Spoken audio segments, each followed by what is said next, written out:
উফ ভাই অকল ও দেখানি এখন ভাই যে ভাই আপনি আমার লাখান যুবক কিন্তু অসুস্থ হইয়া তাই বর্তমানে হসপিটালের বিস্তার পড়ে রয়েছেন তার দুইটা কিডনি ড্যামেজ হয়ে গেছে। আর এই ভাইয়ে আহ্বান করছেন সবরে যে ভাই অকল আমার আল্লাহ ওয়াস্তে সবে তোরা সাহায্য করো করে আমার সুস্থ করো।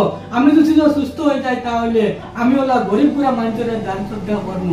ভাই অকল তাই নিজের খাতর আপনাদের কাছে আল্লাহ ওয়াস্তে আর পাতিছেন, যার কারণে আপনাদের একটা অনুরোধ করবো ভাই এই পবিত্র রমজান মাসও এই ভাইয়ের আত্মানটা খালি করে দিবা না। ভাই অকল এই রমজান মাসে যদি আপনি এই বাইরে 10 টাকা শ্রদ্ধা দেন তাহলে আল্লাহ আপনাদের 70 টাকা রুজি করার সুবিধা করে দিবা, যার কারণে বাইরে যে যত পারেন দিয়া সাহায্য করবা। আর যদি পারেন না তাহলে আপনার ফিতরা কথা দিয়া বাইরে সাহায্য করবা। ভাই দুইটা কিডনি ফেল হয়ে গেছে ভাই অকল রাগিতা ভাই অকল আপনি যদি আমার ডোনেট করেন আর আমার বাসাই ও কাতর আহ্বান করদা ভাই ভাইয়ে, যার কারণে আপনাদের অনুরোধ করবো আপনাদের সবে যে যত পারেন দিয়ে শরীর করবা।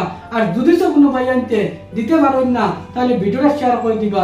আর স্ক্রিনের মাধ্যমে দেখতে পারেন নাম্বার আছে, ফোনপে নাম্বারও আছে, স্ক্যানারও আছে, যে যেন দেওয়ার সুবিধা হয় কোনো দেওয়ার সাহায্য করবা বাইরে।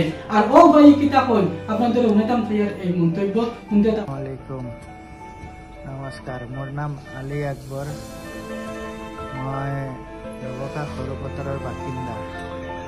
মই বৰ্তমান বেংগলোৰ হস্পিটেলত এডমিট আছোঁ। মোৰ দুইটা কিডনি ফেইল হৈ গৈছে।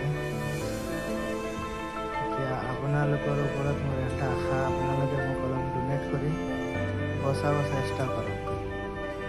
আপোনালোকে অলপ সহায় কৰক, অলপ চান্দা কালেকশ্যন কৰি মোক বচাব পাৰিলে ভৱিষ্যতে ময়ো মানুহক হেল্প কৰিম।